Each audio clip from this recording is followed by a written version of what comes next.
Baik, perkenalkan, nama saya Inaya Auliamizan dengan NIM 811142242 Rombel 8 Fakultas Hukum Universitas Negeri Semarang.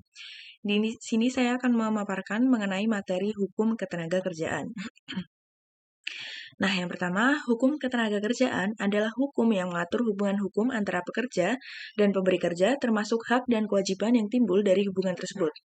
Hukum ketenagakerjaan juga mengatur perlindungan hukum bagi pihak-pihak yang terlibat dalam hubungan kerja. Hukum ketenagakerjaan adalah seperangkat aturan yang mengatur hubungan antara pekerja dan pengusaha. Aturan ini bertujuan untuk menciptakan keseimbangan antara hak dan kewajiban kedua belah pihak, serta menjaga stabilitas hubungan industrial. Hubungan industrial sendiri merupakan dinamika interaksi antara pekerja, pengusaha, dan pemerintah dalam konteks kerja. Hukum ketenagakerjaan menjadi landasan hukum yang mengatur hubungan industrial ini, sehingga tercipta lingkungan kerja yang adil, aman, dan produktif. Hukum ketenagakerjaan dan hubungan industrial saling berkaitan karena hubungan industrial merupakan subsistem dari sistem ketenagakerjaan di Indonesia. Hubungan industrial adalah kegiatan yang bertujuan menciptakan hubungan harmonis antara pengusaha, karyawan, dan pemerintah untuk mencapai ketenangan kerja dan kelangsungan usaha. Berdasarkan Undang-Undang Ketenagakerjaan Nomor 13 Tahun 2003, Pasal 1 Ayat 16 menjelaskan bahwa hubungan industrial didefinisikan sebagai sistem hubungan antara pelaku proses produksi barang atau jasa, yaitu pengusaha, pekerja, dan pemerintah yang berlandaskan nilai-nilai Pancasila dan UUD 1945. Pentingnya hubungan ini terletak pada pengaruhnya terhadap kelangsungan produksi perusahaan. Tujuan idealnya adalah menciptakan keseimbangan dan kemitraan sejajar antara pekerja dan juga pengusaha karena keduanya saling membutuhkan untuk meningkatkan taraf hidup dan mengembangkan perusahaan. Nah, selanjutnya ada beberapa permasalahan yang berkaitan baik langsung maupun tidak langsung dengan hubungan antara pekerja, pengusaha, dan pemerintah.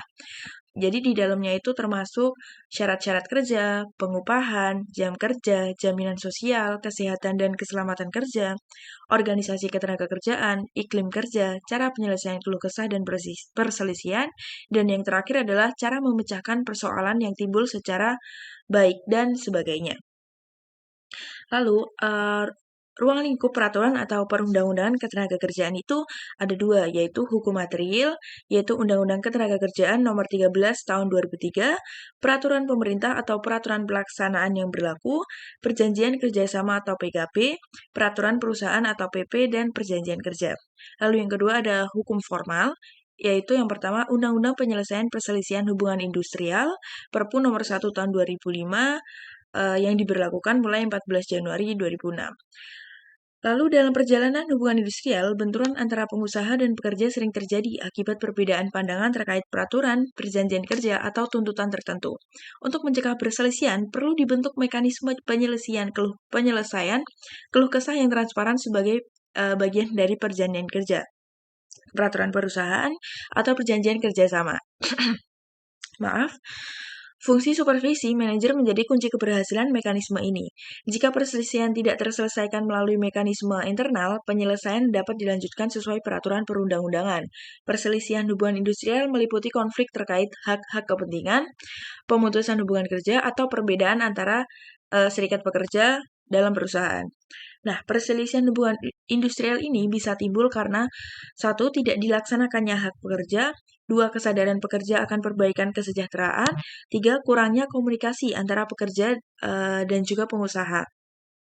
Lalu penyelesaian hubungan industrial ini dapat dilakukan melalui dua cara, yaitu pengadilan hubungan industrial atau secara perdata, dan juga penyelesaian di luar pengadilan hubungan industrial. Yang pertama yaitu bipartit, dan yang kedua adalah mediasi, konsiliasi, atau arbiter. Jadi di sini kita akan membahas mengenai mediasi.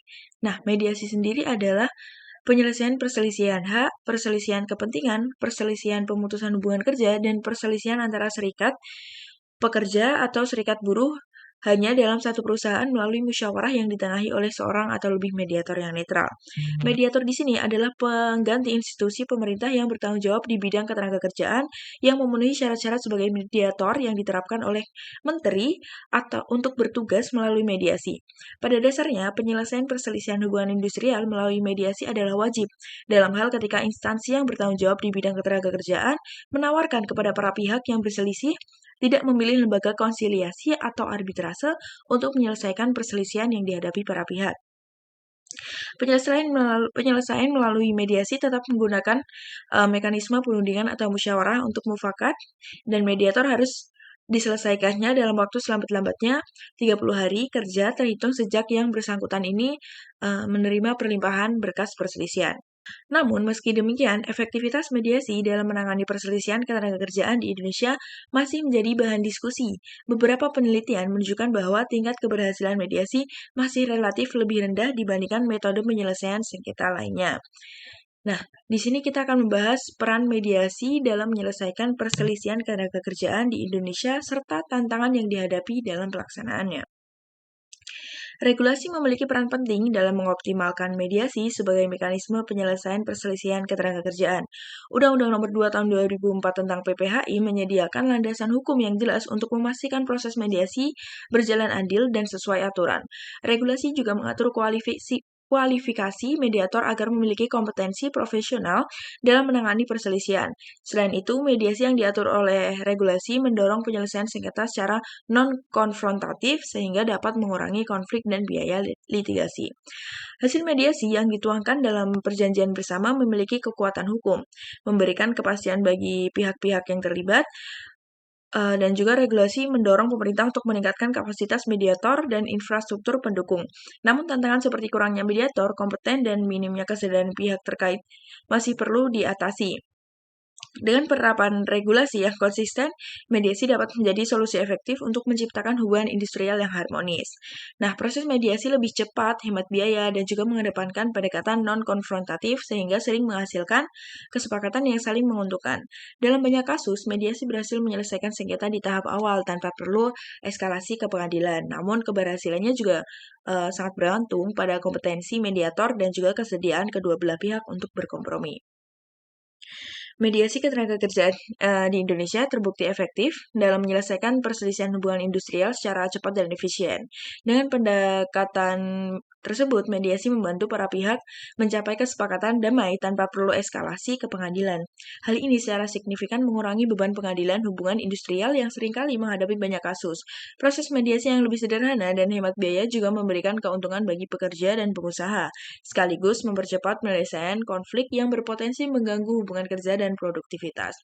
Namun, efektivitas mediasi tetap bergantung pada profesionalisme mediator dan komitmen para pihak untuk mencari solusi bersama. Nah, di sini saya akan memberikan contoh kasus penyelesaian hubungan industrial melalui mediasi.